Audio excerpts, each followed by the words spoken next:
बिस्मिल्लाहिर्रहमानिर्रहीम। जहाँ भी रहें हैप्पी रहें और हेल्दी रहें। तो मैं हूँ आसिया और वेलकम करती हूँ आपको अपने किचन में। आज जो रेसिपी मैं आपसे शेयर करने जा रही हूँ वो है शाही टुकड़ा की रेसिपी।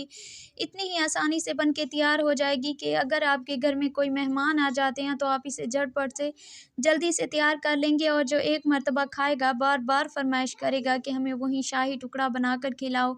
तो रेसिपी बहुत ही आसान है, रेसिपी को शुरू से लेकर एंड तक ज़रूर देखिएगा।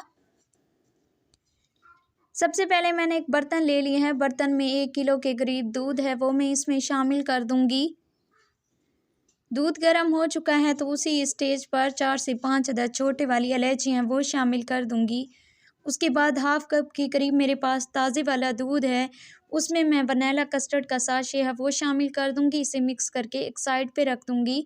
उसके बाद हाफ कप के करीब मेरे पास चीनी है वो मैं इसमें शामिल कर दूंगी। इसे हमने अच्छे से मिक्स कर लेना है। उसके बाद जो हमारे पास कस्टर्ड था वो भी हम इसमें शामिल कर देंगे। इसे तकरीबन हमने 5 से 7 मिनट के लिए लो फ्लेम पे पकाना है ताकि हमारा कस्टर्ड अच्छे से तैयार हो जाए। तो कस्टर्ड हमारा बन चुका है, इसे मैं उतार के एक साइड पे रख दूंगी।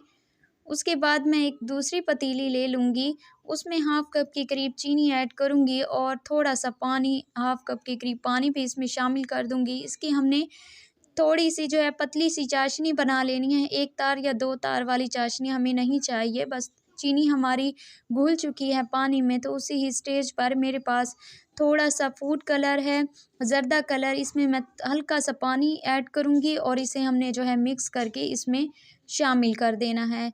बस इसे भी हमने जो है उतार देना है, एक साइड पे रखना है। तकरीबन इन कस्टर्ड में और चाशनी में मेरा 1 कप ही चीनी का गया है, ज़्यादा चीनी मैंने इसमें शामिल नहीं की।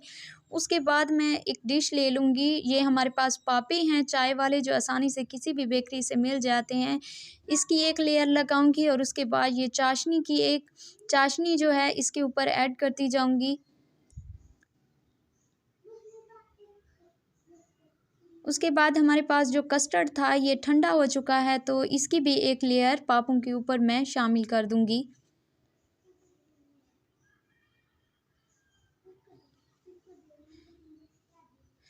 उसके बाद मैं मज़ीद पापे की एक तह जो है इसके ऊपर एक और लगानी है।